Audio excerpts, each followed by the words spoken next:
Hi, I'm Spencer, And I'm Blake. and you're about to get jumped. Welcome to episode 262 of Blake and Spencer Get Jumped, a weekly podcast where we watch the anime so you don't have to. But you should still totally watch the anime. This week on Get Jumped, we're watching Naruto Shippuden, episodes 301 and 302, and then we skip over to 321 through 323, and then we're also watching the first three episodes of Eden's Zero.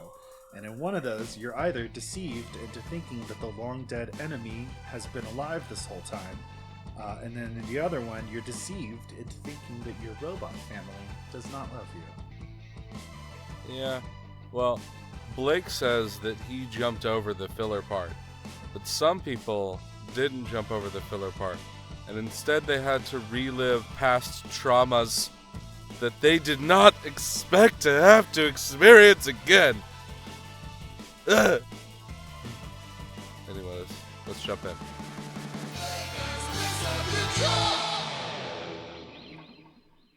This is good. I'm glad that you suffered. Yeah, I suffer for my art, Yeah. apparently. So, One thing I anyways. haven't talked about yet. We talked about this in the news section a while ago, but I should bring it up now that I have seen it. There's this movie called Arco that came out. Might still be in theaters. I'm not sure. It was a French film. It's an animated film done in an anime style, but it is a French film, and the film has been nominated for the Best Animated Picture at this year's Academy Awards, which are coming up in a little bit. So I was very excited about this after seeing the trailer. It looked very beautiful, and sort of Studio Ghibli-esque.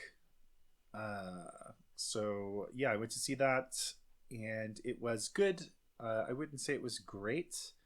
I think that the setting was really interesting, and I do think it was very visually beautiful and lots of great colors and images and stuff like that. I also felt, and my husband concurred, that there was a bit of a lack of catharsis, and some of the time travel bits were a bit confusing. There's a big reveal at the very end that is, I would say, a successful emotional gut punch as it is revealed. And then as you sort of sit with it in the next few seconds, you're like, but they're time travelers. Can't they just fix this a different way? So Isn't that like the time traveler conundrum with every single thing that's been written about time travel? yeah, I don't want to spoil this for anybody who hasn't watched it, because it's a really specific problem that seems solvable.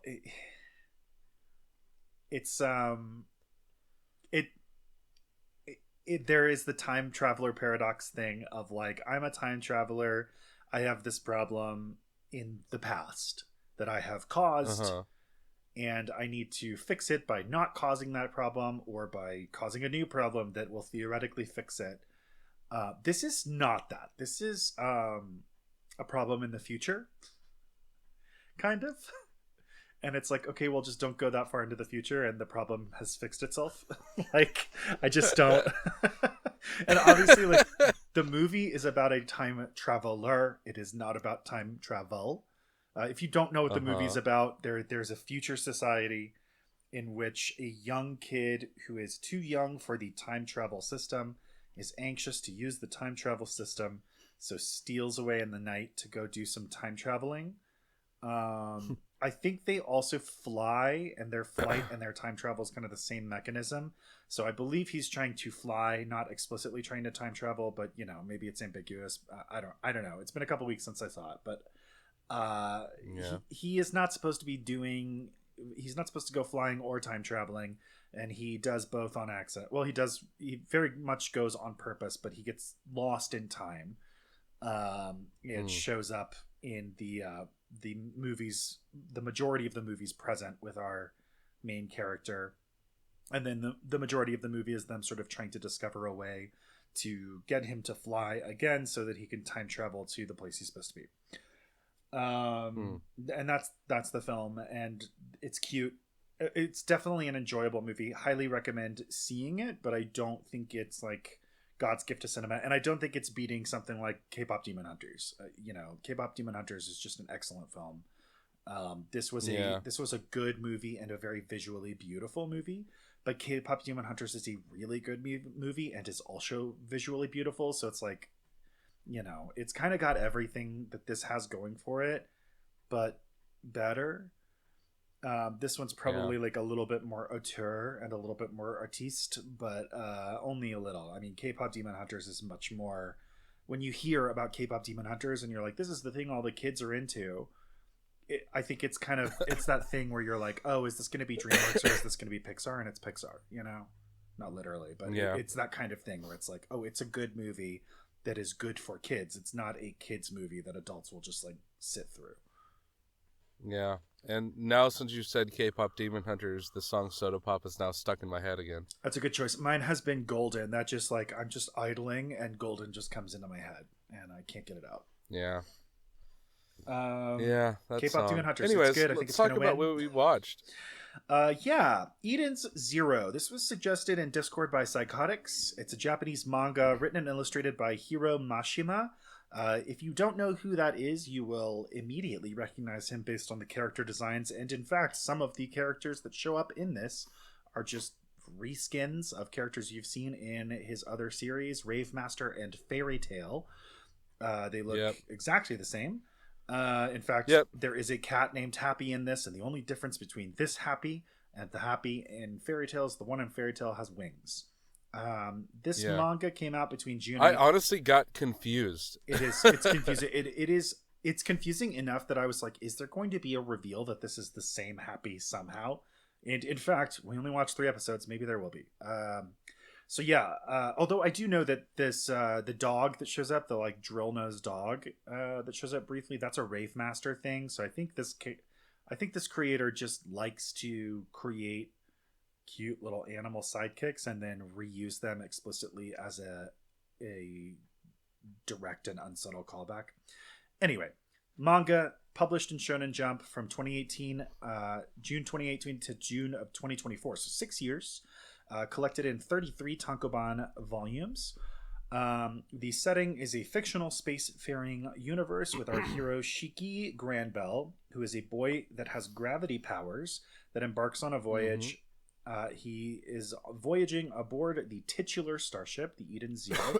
He's looking for a cosmic entity named Mother, and he's accompanied by a girl that's very similar to the girl in Fairy Tail and the cat that is literally the cat from Fairy Tail.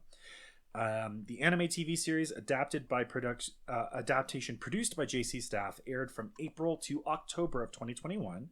So about halfway into the manga airing, the anime came out. Second season aired from April to October of 2023. I don't see any news yet about a third season, but it didn't look that hard. So maybe there is a third season forthcoming. Wouldn't be super surprised either way. There's also a video game adaptation by Konami in July of 2025. So the series is definitely still alive and well in the grand scheme of things. All right, Spencer, what's your take? Well, first and foremost, this series seems to be built around fan service. One of the characters seems to be, man, she is really just... The start of the show is just like, look at this girl falling around in different precarious ways. And I thought to myself, like, that's how Fairy Tail starts. It's like, it's like the same thing. And it's just like, in Fairy Tail, it's like boy with dragon fire for breath. And this one is just like boy with punchy gravity hands. Yeah. Also, he can fly for some reason. I don't know. Because gravity. The show itself is, it's one of those shows that I was just like, if I was somebody that wasn't very bothered by this animation style, I think I could get into watching this and just try my best to try to ignore the fan service moments. It's like the same thing that happens to me with Fire Force, where it's just like,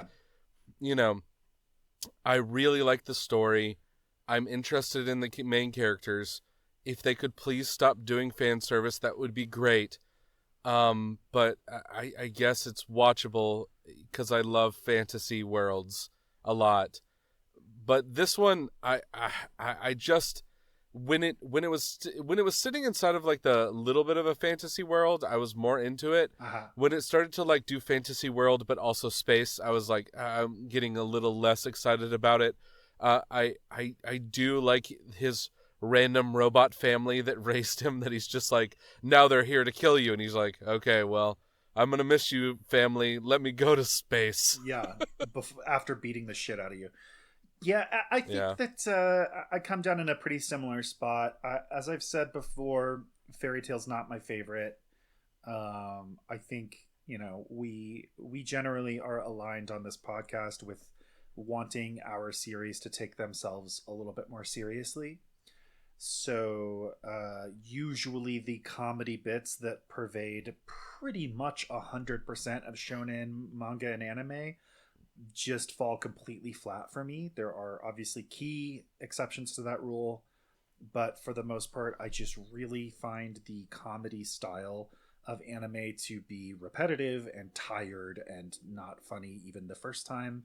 And I think that Fairy Tale and, as it turns out, Eden Zero very much falls into that bucket of things. And of course, a Mm-hmm. lot of the comedy is fan service. Here specifically, we have the boy who did not grow up around any other humans. So the first human he meets is a big titty woman that he falls on top of, and he grabs her breasts to try and figure out what she is. And it's just so egregious because it's like it's completely unnecessary beat. Uh, in any other medium, it would be an unforgivable character assassination because he's fucking sexually assaulting her. And he does it twice in these first three episodes. As far as I remember, I started looking at my phone about 90% of the way through episode one, and I didn't look up from it until I was thankfully done with the third episode because I was so over it. Mm-hmm. Um, and I just hate it. I hate it. I hate it. And there are things like Fire Force where I hate it, and I feel that it is almost too much for me to go on. And there are things like My Hero Academia, where it is sort of relegated to a single character pretty much, and it's not so glorified, and it's not so given a pass, and it's a lot better there, even though it still happens, and it's still one of those things where it's like there's a real philosophical line that you can walk between saying, should I present this content at all? And if I present this content, but I make it clear that the content is wrong, is it okay? If I present that content and I make it clear that the content is wrong because characters in the universe call it out, is that okay? Mm-hmm. Uh, when it's still just being presented for a laugh and a thrill, and it's really not okay with me. And I find that the less anime that does this shit, the more I tend to be able to like it, and this one does it a little bit too much. But as you said, Spencer, it is kind of just Fairy Tale in space. You trade out the Yeah. fire powers for the gravity powers. The gravity powers are very cool. And he does fly in a way that's sort of like OG Thor, where he is not propelling himself, he is negating gravity and then falling in the wrong direction to shoot across the sky, and that's really fun. um, I will say that one of my qualms about Fairy Tale the anime is that the animation is very low quality, and obviously I haven't seen past like the first season or so.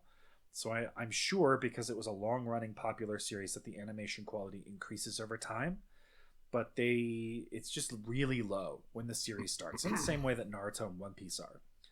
um, but they also cut a lot of corners with CG, and it just doesn't look good, and it sort of takes me out of it. And so the series is way too comical, which I don't like in general, and I don't like the type of comedy it's doing. And then the action is completely undercut by the corner cutting and low budget, and so it's like there's nothing there for me to enjoy. And I've said that Yeah. I started reading Fairy Tale, and while it's still not my favorite, I like it significantly more, and I'm actually enthusiastic to keep reading it because I think in the medium on the page, a lot of those problems of production go away for me. Here, I feel like this is animated pretty well. It looks good. It flows pretty well. It does not feel low budget, but the storytelling is still really not there for me. So I enjoyed obviously with the qualms that I mentioned earlier, I enjoyed the first episode fine. But by the end of it, I was like, I don't know that I'm really engaging with this or hooked into it or interested in continuing. So if I hadn't had to watch 2 more episodes for the podcast, I would have stopped right there and never picked it back up again. By the time I got to the end of the 3rd episode, I was like, I'm very excited to never watch another second of this again. I think if you like fairy tale, that's kind of where I land too. This is fairy tale in space, so you're probably going to enjoy it, and it's a much higher production quality because it's modern production standards. If you did not like fairy tale the anime, you might still enjoy reading this, but for me, I think I'm going to leave it in the past. Yeah. All right. Well, Blake, I have a minute on the clock. Are you ready to tell us what happened previously on Naruto Shippuden? Let's find out. All right. And go. Naruto is our main character. He's a ninja in training. He has a giant fox demon sealed inside of him, and he's recently made peace with that fox demon and started to develop some new cool fox demon powers. There are also leaders in this world called the Kage. Our main one right now is Gaara, who used to be Naruto's enemy, but has now become an upstanding gentleman and the basically president of his own country. These different countries have joined together to create a unified shinobi army to stand against the villains. There's a villain named Toby, who until today we thought was Madara, a long thought dead historical figure that was somehow alive again. Now we're gonna discover that maybe we're not so sure about that. Toby's been working with Kabuto, who is utilizing a reanimation jutsu to bring back a who's who of characters you've heard of, characters you've met, and characters you had never heard of but that were cool ideas that they thought of. So this entire arc has been a big conflagration between new cool characters and our big group of heroes. Do you like my you ran out of minute sounds? It was a little bit like the most annoying sound you've ever heard from Dumb and Dumber, but sure. It's always like that. I think you should lean into the skid.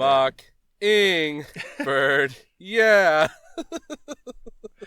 Anyway. All right, we're going to start this week's coverage with episode 301, Paradox. This episode starts out with the battle still between the Raikage and a whole bunch of mooks. The mooks are led by Tamari, and she's going to be like, all right, other mooks with also have big giant wind fans. Let's make a big wind net to cut him, because the only thing that can stop lightning is wind. Yeah, because that's how it works. The Naruto universe has the 5 elemental natures of chakra, and they sort of it's rock, paper, scissors. Yeah, they do a Pokemon style rock, paper, scissors thing. So wind beats lightning because lightning needed to be beaten by one of them, and that was the one they picked. I think the best part about that is that Sasuke tends to use lightning techniques, and Naruto is tuned to wind. Sasuke also tends to use fire, so there's really good storytelling in the fact that Naruto's wind cuts through the lightning but builds up the fire, and the Naruto-Sasuke conflict is the core of the story, but not the story right now because Sasuke's not involved in this. And in this instance, you're just kind of like, wind beats lightning, sure.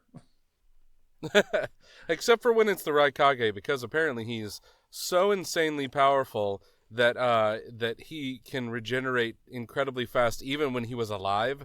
And so they're like, oh god, you're not going to be able to beat him. And then Naruto shows up and he's just like, I'll be able to beat him. I'm going to use this big giant wind shuriken. And so he uses his power. It hits the Raikage after some shenanigans with his fox cloak, being able to pull his shuriken and move it around. And after hitting the Raikage, they're like, great, you did it. And then immediately he's just like, no, you didn't actually do it. And then the Raikage is going to show off his unbeatable technique, which is he's going to finger you so hard.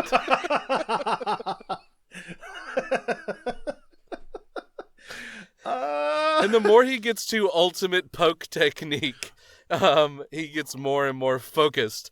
So he starts with like 4 fingers, and then he's like 3, 2, 1, and then like on the 1, they're like, "Oh God, it's his most powerful attack. It's the biggest poke. It should just be called the poke of death." Well, we already had 1,000 Years of Death at the beginning of Naruto. It's kind of the supercharged lightning version of that, except it doesn't go in your butt. It's just like, ah. Yeah, he has like so first of all, the Rasen Shuriken moment is great because I remember discussing this way back when Naruto initially developed the Rasen Shuriken and said like, this is such a cool upgrade to the Rasengan and it's unique to Naruto. And then the first time he uses it, its weaknesses are crazy. And it's just that like you have to throw it. It's fast, but it can only go in a straight line. So it's easy to dodge by any ninja that's on their toes. And also it like cut up Naruto's like chakra nerve endings or something. So it was like, if you keep using this, you're going to ruin yourself.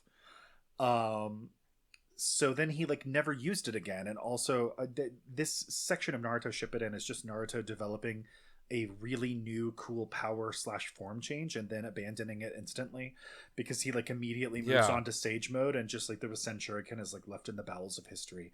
So I do think it's cool to see it come back here and to see that his new Fox Cloak technique has figured out how to solve at least one of those problems. Love that. Yeah, with his extendo arms is what he can basically do with it, because he can like he's Mr. Fantastic catch it hands. and throw it back, because he's not going to be destroyed because his chakra arms are made up of like non-shreddable chakra. And so it can like catch it and throw it around and swing it around. He's got like Mr. Fantastic's abilities if Mr. Fantastic was possessed by a giant demon fox. He can stretch like Mr. Fantastic, but if Mr. Fantastic touched you and you dissolved in the cut of 1,000 winds or something, you know? So the Raikage... By the way... go ahead. By the way, there's a guy that shows up, by the way, who's like, I guess his main role is to be like one of the Raikage's like people that advises him and does his like secret ninja things for him. He's gonna use his ability, which is like he can make rubber, and which was very confusing because he's like magma technique rubber, and I'm like, wait a minute. There's something about the way rubber is created there, but I don't know enough to be dangerous. Yeah, I'm pretty sure rubber comes from trees, but whatever. But maybe you heat it, I don't know. He's gonna be that guy that just like says some of the dumbest things. I don't know if they're like the exact same wording, translation wise, when it was from the Japanese to English, but the way that he talks to Naruto is just fucking hilarious. The first part is he's like, I'm going to tell you this stuff about the Raikage. And he's like, respect the Raikage. And then he's just like, okay, everybody needs to get away from this big giant rubber barrier or you're going to die. And they're like, no, we're going to get him. And he's like, no, you're going to die. And they're like, no, we'll get him. He's like, okay, come with me, Naruto. And he like jumps away. The only guy on the battlefield who's ever seen this person before and knows what he can do. And they're all like, nah, we know better. So they jump away, and then Naruto's like, well, I need to contact these other people to learn more about it. And he's like, you can only learn more about those people if you had somebody that was part of this force that could communicate with them telepathically. And he's like, oh, where am I going to find someone like that? And he's like, you're in luck. I'm one of those people. Yeah. And I was like, motherfucker, you didn't have to do this, like, you know, like dance around thing to be like the hero of the story. Yeah. Sir, never seen from again, probably. Like, okay. Yeah. So, he's like, this is like my one time to fucking shine. Yeah. So the Raikage is maybe unkillable because right now Naruto, we are currently in the Naruto's new powers unlocked stage where he is being shown to be the baddest motherfucker around. Which obviously, like, you know, eventually with the confrontation between the main villains or whatever, Naruto should meet his match because that's storytelling. But at this point in the story, he's kind of beating people to show how strong he is. And we've seen his powers are just incredibly advanced at this point because of the, synthesis with the fox.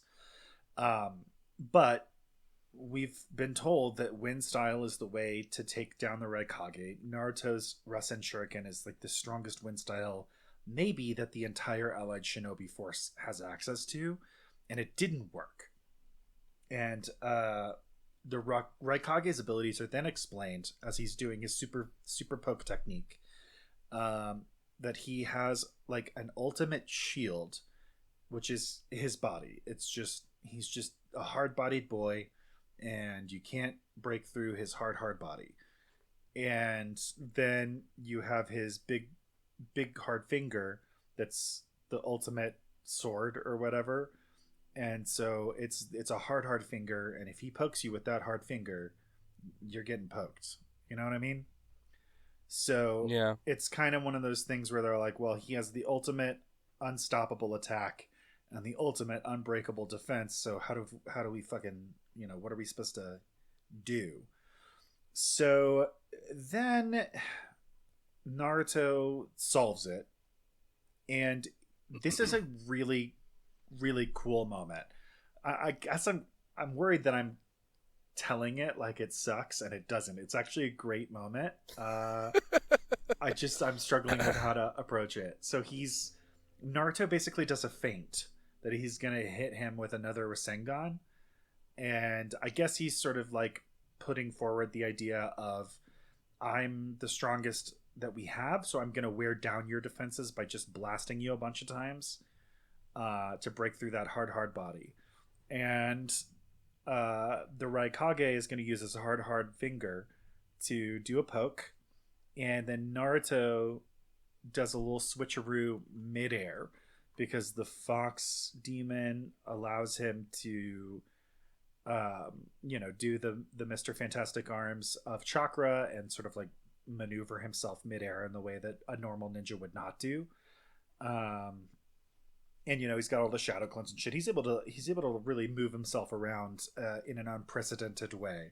And so right as he and the Raikage's attacks are about to collide with each other, he sort of like scoots just out of the Raikage's way, so that when the Raikage thrusts his big hard finger forward, Naruto pushes it and I guess hits it with the Rasengan or something, so that it has like this sudden incredible force behind it, so that his extended hard finger goes back very quickly and suddenly, and before he can react, into his own hard body.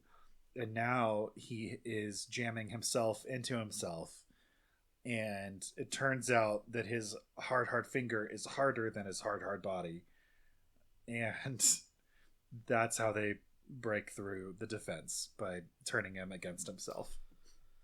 Yeah, and he reveals that he found this out because in the past there's just like, the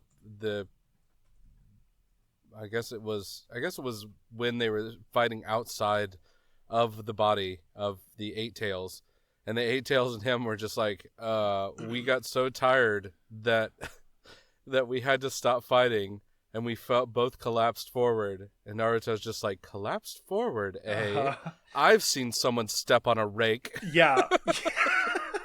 Yeah, because he has a scar on his chest from falling on his own attack. I don't know.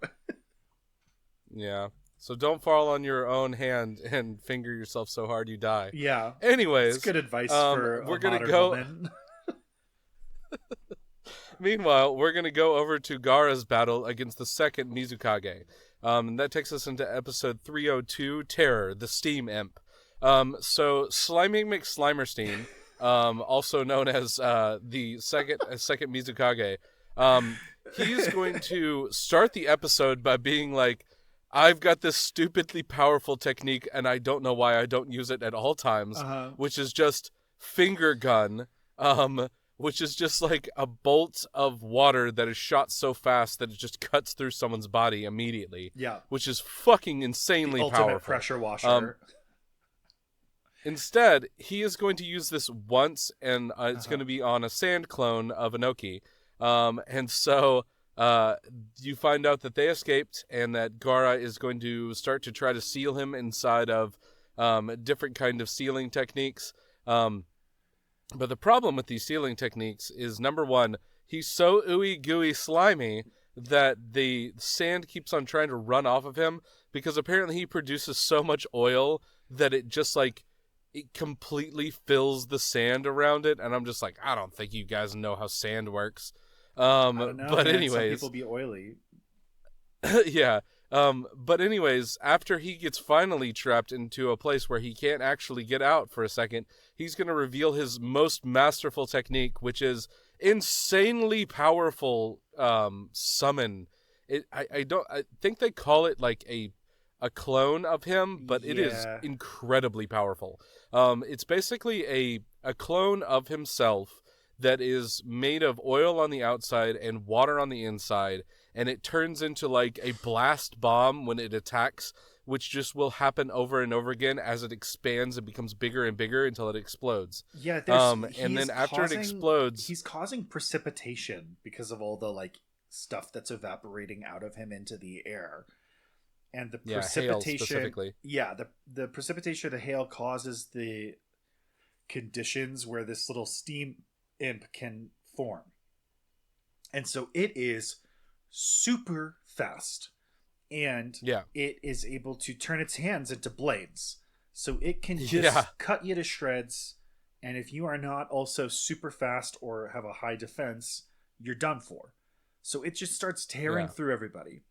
And then, it has like this boiling steam inside or whatever. And so it's unclear to me if there is a time limit on the steam imp, or if it's activated by taking damage. But basically, as they defeat the steam imp, it grows larger, and then it explodes, recreating the conditions to form itself such that it reforms, and then you have to beat it again from square one. And it's like a really, really annoying final boss with a time limit attached to it. But turns out Gaara can fight it because Gaara has the ability to use gold and sand that he keeps around. And he is able to plate the outside of the body on the steam imp. At the point where the steam imp is going to explode, the heat causes it to melt the gold that's around its body and basically armor plate itself to where it can't move anymore. So it's frozen in place, covered in gold. He stole the gold from his dad, who was famous for using gold in the sand to be the golden sand user. I don't remember if he mixed gold in the sand to turn it golden, or if he just manipulated gold. It's probably the first one, right? Because the other one would be like molten liquid. Well, he says specifically that he used the heat of the steam imp in order to melt the gold around him. Yeah, but because he has the ability to manipulate the gold, but he doesn't have the ability, when Gaara uses his ability to crush things, it's him controlling the sand in order to create a pressure, but the sand itself is still sand. So it will break apart if he releases the pressure of his chakra around it. Yeah, but the point I'm getting at is that the gold is a new thing. Gaara's never done this before, but we most recently saw it, I think, in our last episode's worth of coverage when he confronted his resurrected father, who was using the golden sand against him. And so he sort of reveals in this moment that, unbeknownst to anyone, he has now incorporated the gold into his sand. And it's as much as we didn't like some of the rewriting of history that happened with his father last time, I think this is a really nice moment of sort of reclaiming the techniques of your forebears that, I don't know, repurposing it for yourself. It worked for me. I guess that's what I'm getting at. Yeah, it was pretty fun. And then the second Mizukage is going to tip his cap basically to Gaara right before he gets sealed. And we find out that Mu is still alive. Half of himself has been sealed inside of the seal that they used. The other half escaped because he is able to basically split himself into pieces. But he does it in a way that is not a full shadow clone. Instead, it is like actually himself splitting himself. Because of that, he is severely weakened exactly by half. And Kabuto is going to be like, okay, we need to figure out what to do. There's even like a really dumb moment where Moo comes up to like the sealing technique, and he's just like, I could just tear off the sticker, right? It's just like, no, that's not how it works. I even, as like somebody watching it, was just like, please don't let that work. Yeah, they are trying so hard to deal with all of these many characters that have been brought back. You can't just be like, let's do a three-peat. It's not gonna work. So then we get into our little filler break, and I skipped this, and then when I picked up with episode 321, I was like, I feel like I missed something, and I did some Googling after I finished watching all of these episodes, and saw that it was listed as partial filler. So there is some content, some actual storyline content between 302 and 321, but it's mixed in with a lot of filler. And my impression is that the filler, my impression was that the first few episodes after 302 are sort of like half filler, half not. And that then there is like a full filler chunk of episodes that you can really fully skip. As somebody who skipped them, I felt a little confused when I picked up at 321. Like I had definitely missed something, but also like very much the things that were happening were pretty similar to some of the other stuff that had already happened. So I didn't feel like lost. But you watched this, right? These episodes specifically are sandbox episodes. There is a rough storyline that is happening in the background that I won't spoil for you if you're somebody that wants to pick it up and experience it yourself. A lot of people are going to mark this down inside of their list of skippable filler episodes. The biggest reason why is because none of them are actually going to affect the story in a way that is going to change the storyline. A lot of them are just going to be rehashed fights that you've already seen before. The Sound 3 have a rematch against Choji. The other three. Good job. They're gonna nailed it. Anyways, like Choji, Neji, and God, his name always escapes me. Starts with an SH. What's that? Starts with an SH. Yeah. God. Wow. Is it the Sound 4? Well, it was the Sound 4. Oh, it is the Sound 4. And then Kimimaro was number 5. Yeah. And they fought against Shikamaru and Choji and Kiba and Neji. And then Naruto did and that's going to happen again with Lee. Yeah. They're going to have like cool moments with it. Then there's also going to be a rough storyline that is about a castle and seeing reanimated people battle inside of the castle. And that's pretty cool. But the biggest problem with it is that it does not feel like it tells a part of the story that matters, especially when you are so close to what feels like a very climactic moment. And the way that they folded in him being like, well, Moo has to get stronger and it's going to take some time. And then they're just like, the way that they started is just like, well, the white Zetsus they're freaking everybody out because everybody's losing their mind. We need time to like calm down and figure out what's going on to stop it. And so they figure out the Zetsu's abilities. They use circles around themselves to like prove that they haven't left their circle. Yeah, and you picked that up in 321 and I was like, what the hell is happening? Yeah, so like that is the only part of the story that actually connects. Everything else is going to be a side quest that feels very much like a sandbox where you're like, I want these characters to have these little battles again. I want to see them use cool abilities. I want to see them just smash together like action figures. And I'll give it a rough storyline that doesn't seem like it's written by the creator of Naruto. And that is exactly how it feels. Okay, which is So if also, you are, to be fair, that's kind of how this whole arc has felt, is a little bit of action yeah, figure smashing. So that's not mm, totally out of place. So would you yeah, watch, do you think people should watch this filler, or maybe like the first few episodes after 302 and then skip, or like what should people do? I I broke it down. There are about 5 fights that happen inside of these episodes that are pretty cool.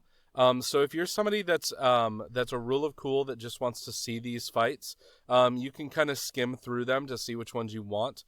There are a lot of people that talked about these episodes specifically as not filler because they are important if you were a Naruto completionist, to see the different characters interacting and becoming better and better friends through this.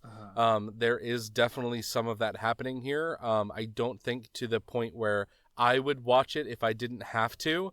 But it is definitely one of those things where it's just it is fun enough to keep your attention. There is also some very, very well animated moments inside of this where they threw some money at it. Okay. And it makes it to where some of the fights are really cool. Especially like the first one that is talked about with like the Sound 4 getting a rematch. You get to see them get fucking curb stomped.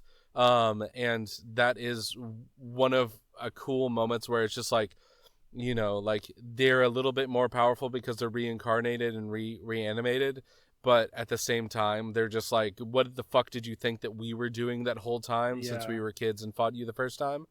And so it's just like this really cool moment. um like I said, there's a big giant puppet battle that happens inside of it too, where you get to see all your puppets' favorites come back to life in order to attack a castle, which is pretty fun. And I think that I think that it's pretty fun. But I do not think that this is worth it if you're somebody that just wants to get from point A to point B, Uh-huh. and especially if you're somebody that wants to stick to what you read in the manga. This is going to feel very jarring because it feels like it deflects from the storyline with a lot of flashback as well. That's Yeah. going to be very confusing to you. Okay. Yeah, the Um, Sound 4 thing feels like maybe you shouldn't skip that, but the castle thing feels very like anime only to me. yeah, and there's the obligatory random royals that you have to learn about as well. Oh, great. But anyways, then we are going to go back, and that takes us to episode 321. Reinforcements arrive. And at the end of this arc, you're going to be back to seeing Sakura and everybody that's trying to make sure that that everybody is understanding what's going on with the White Zetsus, and they're going to be able to like stand up to them and figure out and heal all these different people. They are apparently in they they are really upsetting everybody in the army because they're like, you don't know if your friend is still a friend or now a White Zetsu. Uh-huh. So sometimes you're just like, okay, I'm going to turn my back on you, and as soon as you do, it tries to stab you. Right. And so that is making people really go crazy. Yeah, the White Zetsus are They basically an imposter army at this point. Yeah. And the way that they deal with them is to use the sensor division to basically set up a way that they can sense which are which basically takes away this ability and this attack line that they're on. And instead they switch over to I'm gonna run out with Toby is gonna run out with a whole bunch of his reincarnated people. Specifically And the reincarnated Kabuto. Jinchuriki.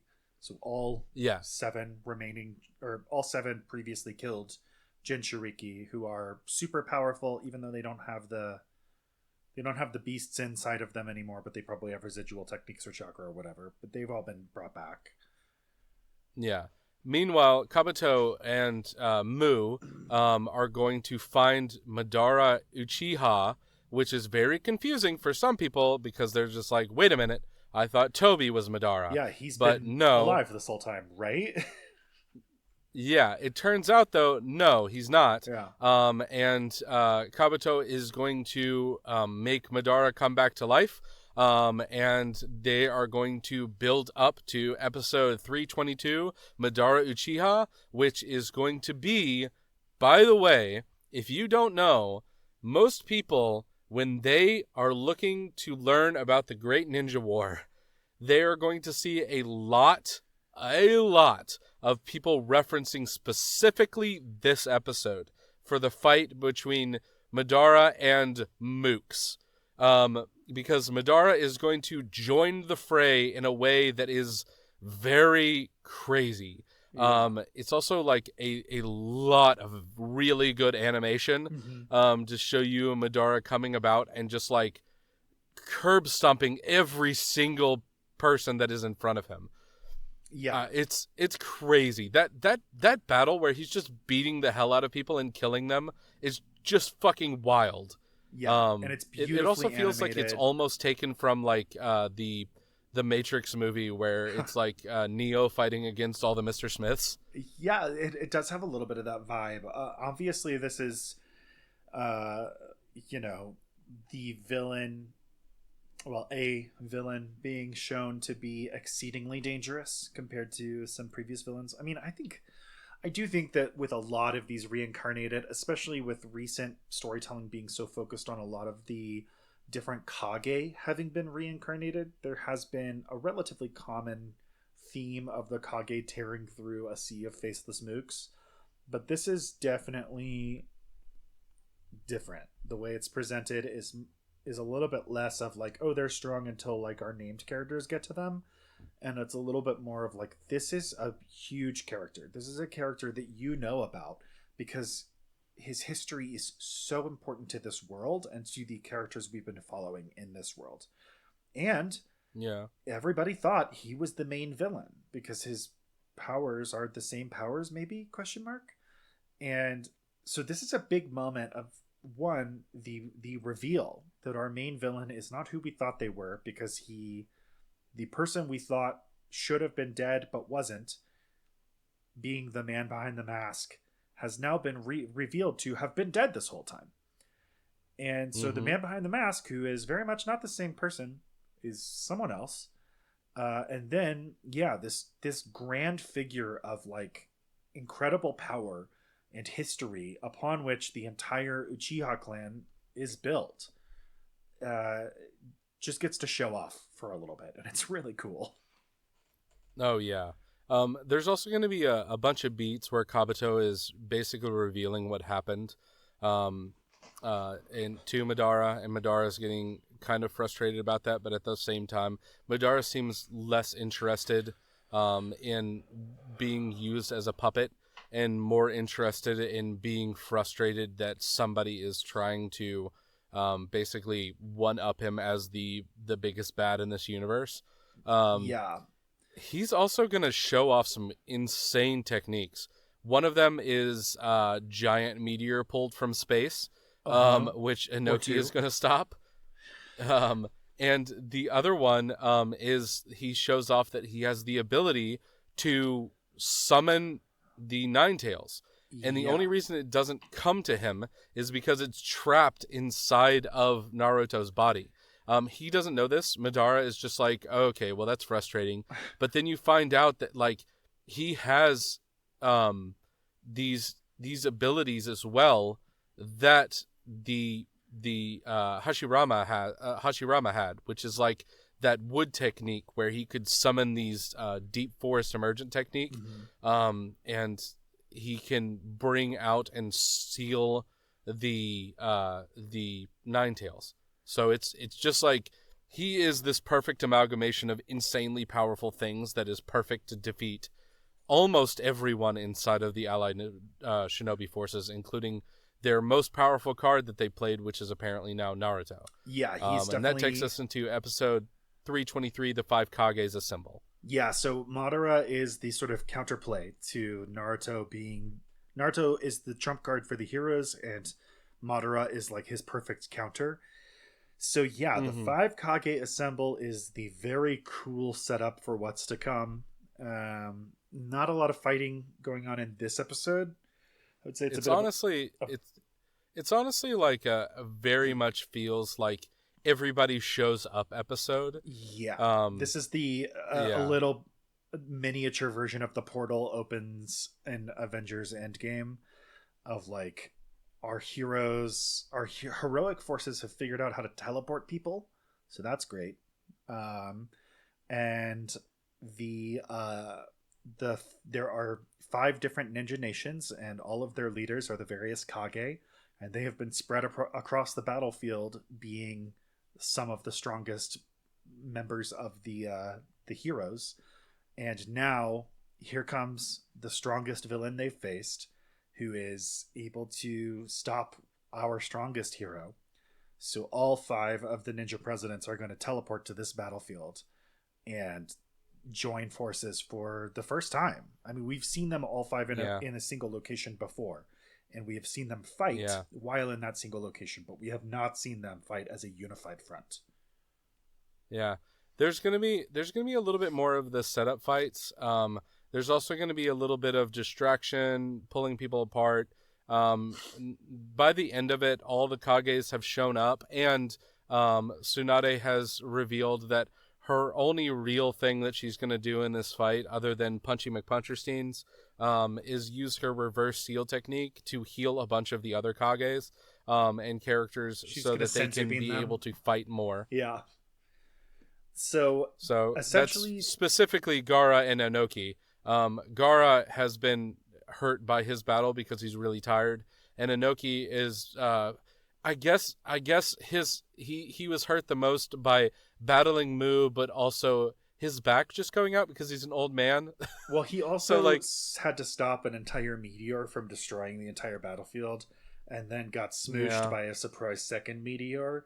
So he's definitely been through it, maybe more than the rest of these guys. It's also worth noting that the Naruto that's been doing all this fighting on this battlefield has been a shadow clone the whole time, which is part of the new Nine Tails hotness, is that Naruto's shadow clones have an insanely increased range and duration. So the real Naruto is running through the woods with Killer Bee, and the shadow clone Naruto has been put in all this work, but is not the real one.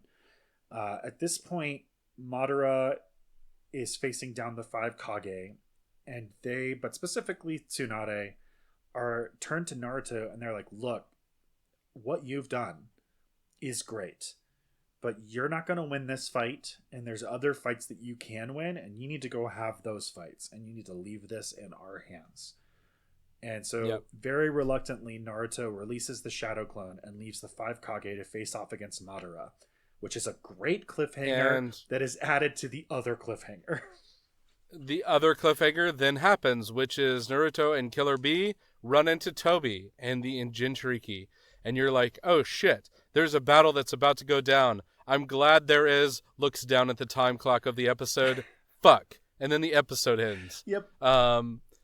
So these were really good episodes, even though there was the weird filler thing that we didn't figure out in time. I think if I could go back and reschedule this episode, we probably wouldn't have made it to these later episodes, and we probably would have watched the Sound Ninja and then picked up with this Madara thing next time. But here we are. This is the life we're living, and I think we made it okay. Yeah. So stick with us after these credits, and we'll tell you what's coming on next week. Thank you so much for listening to this episode of Blake and Spencer Get Jumped. If you're interested in finding more episodes of our show, you can join us over at getjump.buzzsprout.com. It has all of our links for our social media and for our Discord as well if you want to get involved and start chatting with us. Also, if you are interested in more content like Blake and Spencer Get Jumped, or you just want to read random musings on Blake's blog, you can go over to thegeeklygrind.com. You can get all of our episodes there, as well as weekly content from Blake's blog. All right, see you next time. Next week on Blake and Spencer Get Jumped, for Patreon members, we're watching Bleach episodes 122 through 126. And then, after that, we're coming back to our regularly scheduled programming with Jujutsu Kaisen episodes 40 through 44. And also, apparently, Blake's going to make us watch Digimon. That's right. Because he doesn't talk about that enough. Blake, I'm looking at you. Blake Gerstein. Oh, yeah.